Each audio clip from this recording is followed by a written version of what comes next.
좋은 날입니다. 주축창업전도사 B급 대표입니다. 오늘은 2022년 7월 22일 금요일이고요. 현재 시각 오후 1시 33분을 지나고 있습니다. 오늘은 8호점 얘기를 한번 해볼게요. 8호점은 임대차 계약을 해놓고 한참 있다가 공사한 케이스거든요. 어떻게 왜 그렇게 됐는지 설명을 드리겠습니다. 이런 공간이었어요. 원래 학원이었고 칸막이가 막 이렇게 저렇게 되어 있다가 뜯고 나갔는데 바닥 보세요. 한 겹, 두 겹, 세 겹 데코타일 있죠? 이런 흔적들을 어떻게 땜빵할까? 이제 7호점 영상을 보셨으면 아시겠지만 저희는 땜빵하고 씁니다. 근데 땜빵을 어떻게 할까? 이제 이런 고민을 하면서 사진을 찍은 거예요. 근데 여기가 공실이 오래 났던 곳인데 이제 전주인 이야기로는 그리고 실제로 그랬던 것 같아요. 1억에 300을 받던 곳인데 공실이 오래 나니까 2천에 230까지 했고요. 임대인 명의자랑 실제 계약자랑 달랐는데 계약을 이제 어머님께서 하고 계신 거죠. 본인 명의의 상가를 어머님께서 관리를 하는 거다. 다르게 얘기하면 어머님께서 상가를 물려주고 있다. 뭐 이렇게 볼 수 있는데 아무튼 강남에 살고 계신 그 사모님께 이 협상을 하러 저희 갔습니다. 일산에서 공인중개사분과 차를 타고 가서 협상을 잘 했고요. 이제 간판자리를 보는 거예요. 저희 간판 여기다 달았었어요. 저 안에 이제 학원이 전반적으로 다 쓰던 곳인데 이제 학원이 내놓은 그 공간을 저희가 호수 2개를 받았다. 요만큼이 저희가 잡은 거예요. 요만큼을 저희가 잡았다. 네, 막 가벽 뜯은 흔적도 있죠. 학원으로 쓰면서 여기도 같이 쓰던 공간인데 가벽 뜯고 막 이렇게 패인 것도 있고. 저는 어떻게 하면 이걸 수선할까, 리모델링 할까 이런 관점으로 사진을 찍다 보니까 이렇게 찍었고요. 나중엔 여기 이쪽에 유리벽 하나 세우고 싱크대 놓고 뭐 아주 간단하게 합니다. 빠르게 넘어가 볼게요. 이렇게 그냥 이런 상황이었어요. 바닥에 구멍 송송 나 있고 이런 상황이 어떻게 바뀌나 봅시다. 저희 7호점하고 개념이 비슷하기 때문에 빠르게 가도 될 것 같아요. 일단은 저희가 일산 서구에 이렇게 자리를 잡고 있었는데 동구로 진출을 했습니다. 동구로 진출을 했는데 다 꽉 찼었어요. 이제 서구도 꽉 차고 동구도 오픈했던 7호점 혼자 꽉 차서 그 다음에 이제 마두역으로 들어갈까 아니면은 여기 서구를 더 확실히 잡기 위해서 대화역으로 들어갈까 고민하고 있었습니다. 그렇게 물건을 많이 알아보고 있었고요. 네, 7호점에 자리가 하나도 없다. 항상 만석이다. 근데 우리가 7호점에서 그러니까 서구에서는 일산 서구에서는 만약 1호점에 꽉 찼어. 그러면 2호점 가셔라. 3호점에 꽉 찼어. 4호점이나 6호점 가셔라. 이렇게 안내가 가능했는데 7호점이 꽉 찼을 때 뭐 서구로 가셔라 할 수는 없는 거잖아요. 그 얘기예요. 7호가 꽉 찼을 때 다른 지점으로 가라고 하면 열받지 않냐 고객이. 그래서 저희 이제 직원을 저희가 교육을 시키고 있는 그런 내용이에요. 그래서 일산 동구에 하루빨리 추가 지점을 오픈하겠다고 말씀을 드려라 이런 얘기고요. 그래서 임대차 계약을 했어요. 언제 했냐? 2017년 10월에 임대차 계약을 했습니다. 근데 임대차 계약을 해놓고 실제로 공사 시작한 건 언제라고요? 2018년 5월에 시작했다고요. 그러면은 거의 약 7개월, 7, 8개월 동안 뭘 했냐? 협상을 했습니다. 어떤 협상을 했냐? 그때 당시에도 이제 잘못 눌렸네요.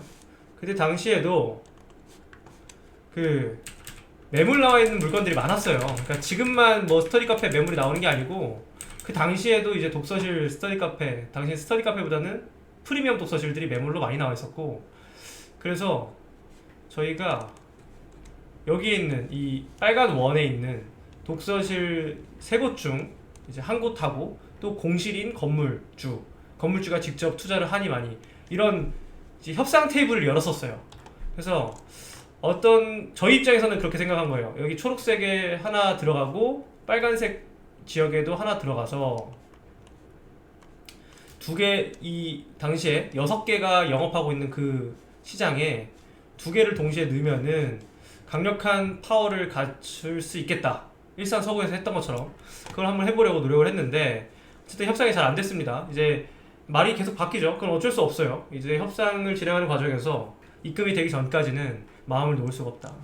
그래서 될 듯 말 듯 하면서 어찌 됐건 안 됐습니다. 안 되고 이 A 지역에서도 독서실 한 곳이 나와 있었어요. 프리미엄 독서실이고 시설 굉장히 좋았는데 거기도 저희가 잡을 듯 말 듯 하다가 조건 조율이 잘 안 됐습니다. 그래서 딜이 안 됐고 결국에는 그냥 저희가 직접 하나를 하게 됩니다. 네, 직원들이 퇴근하고 와서 도와주고 있는 거고요. 이 친구들은 이제 알바 친구들이고요. 저는 오픈할 때마다 아르바이트생을 참 많이 고용을 하는데, 알바 중에서 굉장히 잘하는, 정말 진짜 잘한다 그런 에이스 분들은 채용하기도 합니다. 실외기실이고요. 네, 공포의 책상 조립을 위해서 책상이 택배로 오는 모습입니다. 네, 책상 쌓아놓고 페인트 칠 열심히 해서 남아있죠. 이렇게 가벽을 친 거예요.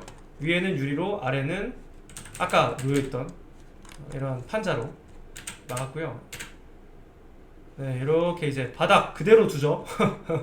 7호점 때 해보니까 아유 괜찮더라, 바닥 둬도 큰 문제가 없겠구나 해서 안 깔아요. 오히려 3호점 때부터 바닥을 닦아서 쓰더니 4호점, 5호점 때는, 4호점 때는 에폭시, 5호점 때는 데코 타일을 했지만 다시 안 깔기 시작합니다. 9호점을 동시에 진행하고 있었어요. 9호점 간판 이슈가 많았던 9호점인데 아무튼 동시에 진행을 하고 있었다, 8호점과.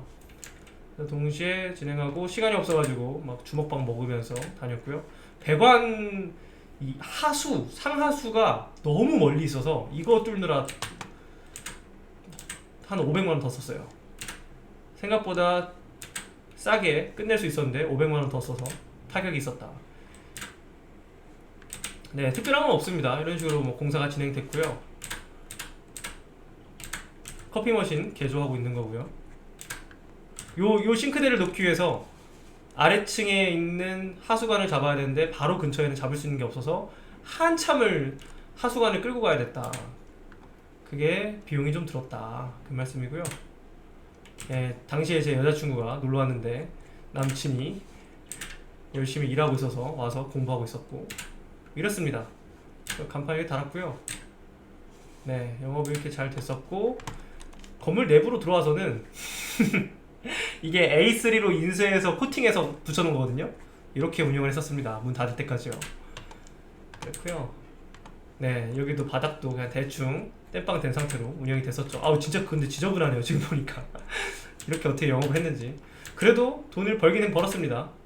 저 안쪽에 아까 보여드렸던 그 임시 A3로 인쇄한 그 간판 있는 거고요. 저 아크릴로 한번 해보려고 했는데 자꾸 미뤄졌어요. 급한 일이 아니라서. 급하지 않으면 또 안 하게 되지 않습니까? 미뤄지다 보니까 이대로 쭉 쓰다가 끝났다. 네, 여기 요 자리에 붙인 거 처음 보시지 않나요? 이거 저 나름 창의적으로 한다고 했는데 또 나중에 제가 붙여놓고 보니까 다른 건물들 갔을 때 저렇게 붙은 경우가 종종 있더라고요. 많지는 않지만 그렇게 됐고요. 2017년 기준으로 이제 여기에 이 시장, 마두역 시장에 독서실, 스터디 카페가 요 정도 있었는데 2019년에는 8개, 2022년 현재 시점에서 보면은 몇 개죠? 일단 여긴 주인 바뀐 곳이고, 여기 빨간 거는 이제 2년, 만 3년 안 된 곳이고, 까만색 X표는 문 닫은 곳이고, 이거 왼쪽 거는 독서실로 검색했을 때, 오른쪽에는 스터디 카페로 검색했을 때 양쪽 다 뜨는 경우도 있고 한쪽만 뜨는 경우도 있고 그렇죠. 예컨대 스터디 카페로 검색했을 때 요 업체는 뜨는데 여기는 뜨는데 여기는 안 뜨죠. 그런 차이가 있습니다. 그렇구요. 네, 이거를 왜 보여드렸냐, 이 빨간색들은 오픈한 지 얼마 안 된 곳들이고, 노란색은 제가 알기로 주인이 바뀐 곳들이고, 검은색 화살표는 문을 닫은 곳들이잖아요. 그리고 아무렇지 않은 표시가 없는 곳들 중에서 매물이 나온 게 있습니다. 권리금 굉장히 싸게 나와 있습니다. 시장이 그래요. 자영업 시장이 특히나 코로나 같은 이런 외부 변수, 지금 또 코로나가 심해진다고 하는데 이런 외부 변수가 있으면은 뭐 어떻게 견딜 재간이 없습니다. 제가 2018년 6월에 오픈을 했잖아요. 여기는 투자금을 어찌됐건 바닥 면적만 했을 때 55평 정도 되기 때문에 냉난방기, 간판, 책상, 그리고 뭐 싱크대, 컴퓨터 뭐 이렇게만 들어가도 금방 이제 4천만원 정도 들어가거든요. 그랬을 때 앞전 것들 보세요. 앞전 것들 보면은 뭐 5개월, 6개월 이내로 막 다 뽑는단 말이에요. 2개월 만에 뽑고 투자금을. 근데 여기는 투자금 회수가 거의 1년 가까이 걸리죠. 그러니까 제 입장에서는 너무 투자 회수가 느린 거예요. 너무 느리고, 그마저도 1년 반 후에 코로나를 만났죠. 그러니까 사실 별로 재미가 없었던 곳이에요. 그나마도 여기가 장기 공실 나던 곳이라 임대차 계약을 좋은 조건으로 하고 들어가서 망정이지, 안 그랬으면은 이제 돈 남기고 나오기 어려웠겠죠. 그리고 여기는 이슈가 뭐 여러 가지가 있었는데, 그러니까 잠깐 말씀드렸던 수도 설비 이런 것들도 이제 주제별로, 뭐 수도 설비 관련해서 주제, 뭐 간판 관련해서 시장에서 어떻게 자리를 선점하는지, 어떻게 임대차 계약을 하는지, 그런 것들은 나중에 주제별로 좀 풀어보겠습니다. 여긴 교육청 건축과 이 관공서들끼리의 싸움에, 약간 고래 싸움에 새우등이 터졌죠? 그래서 제가 피해를 또 보기도 했습니다, 이 와중에. 그래서 그 내용도 다음에 한번 기회가 되면 다뤄보도록 하겠습니다. 이게 8호점이었고요. 짧죠? 9호점은 더 짧게 해보겠습니다. 패턴이 다 잡혀서 이제 앞에 것들에서 특별히 뭐 새로운 건 없다. 그래서 점점 이제 재미가 없어지는 거예요, 재미가. 그럼 다음 영상에서 뵙겠습니다. 감사합니다.